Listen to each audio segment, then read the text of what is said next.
What's going on, Comic Book Nation? I'm Charlie Ridgely, and I'm here with the one and only Johnny Lawrence himself, William Hopkins. Whoa, I'm gonna do that again. I said Hopkins. Let me introduce you. What's happening, ladies and gentlemen? This is William Zabka introducing Charlie, my man Charlie. And what's up, everybody? I'm Charlie, and that's William Zabka, and we're talking about Karate Kid and Cobra Kai and all kinds of, anything that Johnny Lawrence is involved in. So, William, tell me about. I know you kind of talked about it before in different interviews, but how did Cobra Kai come up for you? I mean, it had been close to 30 years, not more than 30 years from Karate Kid to this. So, kind of what transpired to make this come to life? Well, that's a big question. I mean, 30 years. It's first of all, the movie is saturated culture, and it's been passed down through generations. There's only very few people who haven't seen it until last week, Charlie. Like 2 minutes into this, and you're already calling me out. Sorry, dude. That's all good. It's all good. The movie's taken root in culture. So, like, the character, just Johnny and Daniel, and the themes of the Karate Kid have just kind of been resonating with generations. And then, for me in my career, it's kind of spawned a lot of different. It kind of informed my early days with my villains that I played, and Back to School, and Just One of the Guys, European Vacation. And then, over the years, it just kind of took root. And these guys, John Horowitz, Josh Heald, and Hayden Schlossberg called me up. And I worked with Josh Heald on Hot Tub Time Machine. And he called me up when they were finishing that film up, and never met him. But they said, we have a part for you in Hot Tub Time Machine. You're going to go back into the 80s and play this guy, Ricky Steelman, with a mustache. And that was a thrill. I jumped in and worked with John Cusack and all those guys. And I don't know, there was something about just the 80s and this persona, this character of Johnny Lawrence that kept going in a way. So anyway, the Josh Heald and John and Hayden came up with the idea for Cobra Kai. They called me up and said, let's have lunch. Them for lunch. I had no idea what they were going to pitch me, because John and Hayden had made all the Harold and Kumars, and Josh did Hot Tub Time Machine. I thought they had something else. I don't know. And they hit me over the head with Cobra Kai at a Mexican restaurant, a bunch of chips, and I couldn't even order. They kept shooing the waiters away, and they basically slowly kind of cracked open the shell of me and got to Johnny Lawrence and explained what Cobra Kai was going to be and what they'd like it to be. And I was stirred, but the idea of it actually happening, it just felt like a real long shot. Although Sony was involved and Overbrook had signed off on it, the next thing was to get Ralph Macchio on board. So it was a long process, a long burn, but that's how the show came to me, was through these guys. I was about to ask if it was you or Ralph who was on first, but you already I signed up first. So it's your show, is what you're saying? It's Johnny show. Like they had to use me as bait for Ralph, So, gotcha. Billy's in, everybody's in, are you in? A little pressure. So in this, for those that haven't watched before, it's coming to Netflix, so a lot of more people are going to be able to see it. It takes place in the present day, decades after Karate Kid, after the All Valley tournament that you lost, and we see a much different Johnny than we did in the movie. How did you kind of work on that version of the character and kind of transform that to be kind of this? I don't want to say deadbeat, but deadbeat. Like Johnny doesn't have a lot going for him when Cobra Kai starts. So it was a much different version of the character than I think a lot of people are used to seeing from Karate Kid. Yeah, the soul of Johnny Lawrence is the same. The way I always saw Johnny Lawrence and the way I played Johnny Lawrence during the Karate Kid was, he wasn't a bad guy. He was misunderstood. He had a bad teacher. All that I carried with me and was right there to grab. But the writers really painted him into this one-bedroom apartment and, having not even a fish in his life, and drinking beer and stuck in the 80s in the past and all that. So it was the writers painted all that on me, and it was actually really it was painful in a way to play him.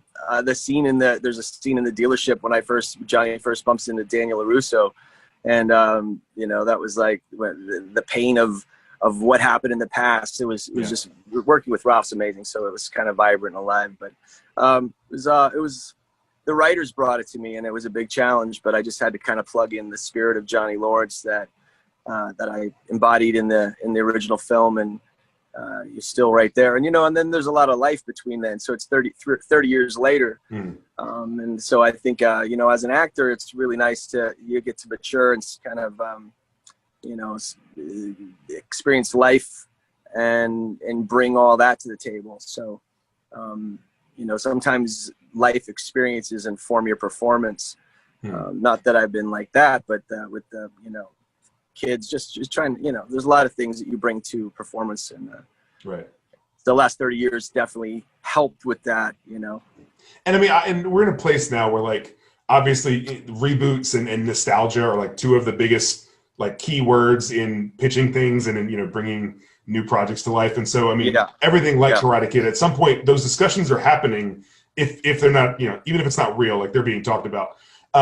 So this kind of seems like it was bound to happen in some way. I'm glad Cobra Kai is the way that it happened, because it's such a great show. But do you think that all that time with How I Met Your Mother influenced like this? I mean, you guys had that stint where it was Barney's bachelor party and the you know, trying to get the real Karate Kid. And I think, I mean, that show had such a big audience that had to have like helped get energy behind, hey, maybe there are more Karate Kid fans that want more of this than we initially thought.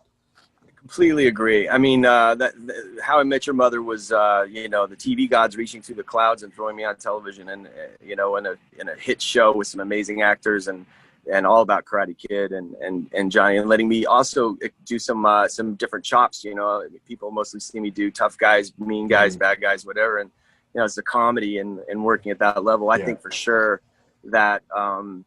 You know, definitely brought it to mainstream television and to the public that, oh, you know, maybe this isn't done yet.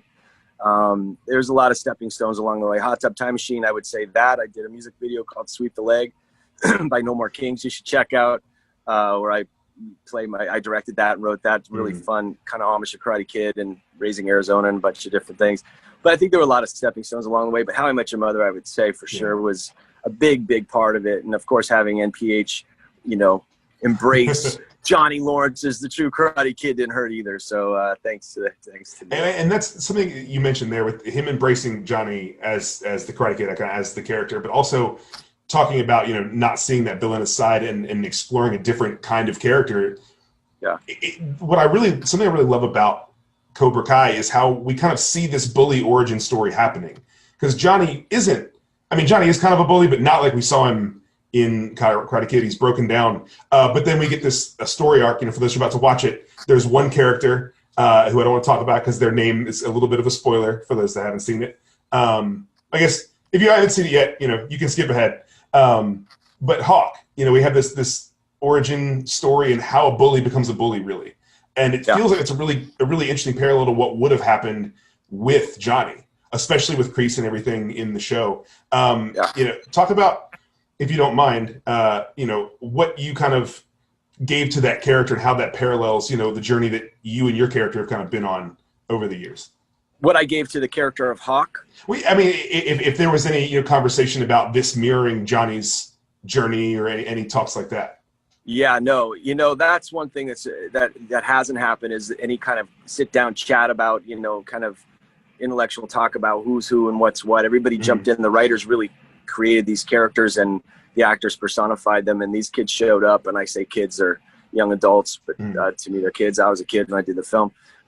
You know, they just showed up and embodied these characters, and then I knew, you know, the Hawk character, for one, is, you know, he's kind of an extreme version of what happened to Johnny, based on his past, which you kind of see where he came from. You know, Johnny maybe didn't have it as rough as Hawk, and he doesn't go as far hard as Hawk, but it's but very similar. And all the kids and all the characters in the dojo and all the kids that Johnny opens up to. I mean, there's a great, I don't want to give anything away for you, I haven't seen it, but you know, the whole purpose of the dojo is to, you know, to build up this pansy ass generation and help these kids find themselves. And Johnny, and the funny of it really is that Johnny hasn't figured it out yet. So he's working it out in front of all these kids, and he's kind of making errors. You know, they're the unfortunate recipients of his bad choices here and there, but he's got a good heart, and I think all the kids do. You know, and that's what I love so much about Miguel, is kind of being that real center for not just for Johnny, but for the show in general. Like, even when he kind of veers off, Miguel really represents like someone just wanting to do the right thing and wanting to be good no matter what dojo they learn at, whatever. Like he's been a really, really fun and interesting character to follow along the show. He's really earnest, Miguel, the character. I think he probably stumbled into the wrong dojo. Like he would have been a great, absolutely. Like Miyagi should have saved him, and then he would have been on the right path. Like that he ran into Johnny's good and bad, but mostly good. He's kind of the heart of gold kid, and but he has a conscience, and he's not. He doesn't go too hard. He still has a sense of himself. I think some of the other characters kind of not lose themselves, but are experimenting. And speaking of him, obviously the season 2 finale. Like I said, spoiler warning for anyone who hasn't seen them yet. It ends on a really big cliffhanger with Miguel's character, and it's really dark, which was a departure from most of the show to that point. What can you tell me about your reaction to that cliffhanger and the reaction kind of on set with everybody, and how you guys kind of look ahead to season 3 after experiencing that? Yeah, great question. I mean, just when we're doing the show, we're getting scripts on top of scripts. We had the first few as we start, and they keep coming in, and we're turning the page as we're doing it. And when 9 and 10 came in, especially 10, I think everybody showed up at the set the next day, and the whole makeup trailer was like, oh my gosh. I mean, the makeup artists, the stunt guys, like, we're like, are they for real? Like, it's really going to go there. And then emotionally for me as the character to play that, I don't want to give anything away, but, everything Johnny kind of was building, in a sense, the world crumbles, and that was a hard thing to do, and to play, because, it was also like the show's taking a turn too, and where is it all going? It's a very insecure feeling of that, very painful, really interesting, and especially the very ending. And then I don't want to give anything away, but all of that played really real, for all the actors, and then at the end of season 2, it was this big question mark. I came home from shooting that with the knot in my stomach and pit in my throat, going, there better be a season 3 to work this out, man, because I'm like, because when y'all shot that, you hadn't been renewed, right? Right now. What? When you shot that, you hadn't been renewed, right? No, we hadn't been renewed. Like I'm like, if it ends here, I'm in so much trouble. Like I'm gonna need years of therapy to get out of it. I watched it knowing there's a season 3, so it was like I was hurting, but I'm like, okay, like this will be resolved eventually. Yeah, no. We did that in real time, and and then and then we got the green light for season 3, but we didn't know what that was going to be yet until those scripts rolled in, and then the guys pitched it to us before they write them. But that was nice to know, and so it does have a rebound, but it's still the great thing about the show is it's really unpredictable, and their writing is really unpredictable. And so it's like it's left, right, bam, hit a wall, things blow up, and then there's and then it's all back together, and there's comedy in it. It's just so well crafted, and it's the 3 writers and their team of writers they're wicked, and they're fans. That's the thing. They came at it as, like, they say the Karate Kid was kind of their Star Wars in a way, and it was like they were uber fans of the franchise, and then they're just great writers and hearts of gold, and they understand all these characters in this world. They knew it when they pitched it to me. I mean, they told me about these characters, Hawk and Miguel, and those were foreigners to me, and I didn't understand what that was. I understood what Johnny Lawrence was going to be, which is going to be like bad sensei, like bad Santa, but bad sensei. But that's how they pitched it to me. So they just have a handle on this whole world. And speaking of kind of that ending, that cliffhanger, that of what's going to happen with that big moment, there was actually more than one of those, and it reminded me, and maybe it's just the timing of it. I was watching back through Cobra Kai this week, and the other thing that I've been watching is a lot of Christopher Nolan movies. I've been trying to go through and watch those because of Tenet coming out. And if you ever watch Batman Begins, the very end of Batman Begins, Gordon hands Batman this piece of evidence. It's wrapped in a bag, and it's like, hey, it's some new villain or some new murderer. He's crazy on the loose. He leaves us like this calling card, and it's a Joker card, and it's this big, like, the first time you see it, your mind explodes. Joker's coming. It reminded me so much of season 2 of Cobra Kai, watching it this time, because I just watched the finale before watching that. And it was your phone. Johnny throws his phone on the phone. Something. Somebody's name is there. Yeah. So what can you, well, I know you probably can't say a lot about it, but what can you say about the potential of getting a certain love interest back on the show that everyone's been, I think from the beginning of Cobra Kai, everyone's been asking if Allie was going to come back or not. Sure. What can you say about the potential of Allie being around, responding to that message?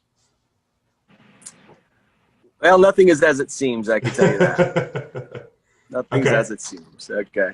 Listen, the character of Johnny, there's a few people that she's a busy, Allie, I've been saying this for the last 2 seasons too. She's a big missing piece of his life. She's the love that got away and, in some form, would love to reconnect. But the show's full of surprises. So, and that's not the only tease that people are talking about now. I mean, it's interesting that we're doing today because it's Monday morning, or it's Monday afternoon, but Monday morning the teaser for season 3 came out, which a little bum we gotta wait till 2021, but I know everyone's excited to see it. And it teases another character coming back to interact with Daniel, and it seems like potentially the more evil karate rival than Johnny is showing up. It looks like maybe Chosen is coming back in the mix. We don't know. In general, what can you tell us about season 3 and where the show's going? I mean, we know that Daniel's going to Japan, and we know that they're going to have to somehow. Well, I could tell you this much. I mean, the end of season 2 is a car wreck, essentially, and it's without hopefully not giving anything away. There's a lot of pieces to put back together. There's a lot of healing that has to happen. There's a lot of growing that needs to happen. I've seen a lot of fan theories out there and heard a lot of fan theories, and you get nice tries, but it's really I can tell you this, it's awesome. I mean, season 3 is it's fireworks, and I think it's season 1 and 2 combined on steroids, and it was a blast to shoot. It's gonna be worth the wait. It's hard. I mean, we were hoping it would be out, before now too, but the world is what it is right now. We're so happy to be at a great home like Netflix, and and for our old fans that have already seen the show to watch it again, and the new fans to come on board. And there's a lot of work to get season 3 ready. It's getting translated for 30 countries and all that stuff. So, and I mean, it's going to be time for people to catch on and really fall in love with it and build excitement for season 3 when it comes out. Yeah. I mean, it's got a bigger audience now, and we have an amazing fan base, but now we have a real big global audience. A lot of countries didn't get a chance to see it. So, absolutely. But season 3 is going to be worth the wait. It's going to deliver in a great way and on all fronts. Be some surprises, things you expect that aren't going to happen, but that's on purpose. I mean, you couldn't figure it out. If you watch Cobra Kai from episode 1 to the end of, season 2, you couldn't have tracked that, it's like, it took so many, all that happens with Kreese, and, it's all surprise. It's just great. It's great writing. What's that? I saw you threw off the set with Kreese because he was dead, but he wasn't. And y'all are playing it close to the chest. Yeah, it's great writing, and it's honest. It's not forcing. It's not playing to anybody. It's saying we want this to happen or we want that to happen. Right. It exists in its own, and it's real, and it's very satisfying. Yeah. And I know I got to let you go because you got all kinds of interviews and press to do. But I got one final question. It's probably the most important one I'm going to ask. Okay. What are your thoughts on Coors Banquet beer? Coors Banquet beer? Well, I don't know if I can. I don't know if I'm allowed to plug it. It was just so specific on that show. It always has to be Coors Banquet. Coors Banquet's the bomb, man. I can tell you this: Coors was my dad's beer. When I was a kid growing up, and working in the backyard with them, and like my first sip of beer was a Coors, so it works. I think it was Coors Light though. Mine was Coors Light. I don't know if Johnny likes the beer. I think he likes the bottles because of the flipping, man. He likes to flip those caps. And I don't know who else is making those bottles. I guess the competitors. It was such an interesting choice because whenever you think they get we need a trashy beer for this trashy guy. Coors Banquet's never what you think, but it's it was so. I don't know why it stuck with me. I love it. Yeah, no, I mean it's a classy beer for Johnny. I mean it's like he's hanging on to it, man. He's hanging on to everything. That's what's great about the character is he's really he's kind of like defrosting from the caveman, from being frozen in time, and learning his ways, learning the internet, and all that. Awesome. Coors Banquet goes right in line with that, Yeah. William Zabka, thank you so much for taking some time. I really appreciate it. I mean, I've been loving this journey, like, you know, binging through Cobra Kai and watching the Thanks, Karate man. Kid movies, and you know, it's been really cool to see your progression. I'm really stoked for what's going to come in season 2. I appreciate it, Charlie. Thanks so much, man. Absolutely.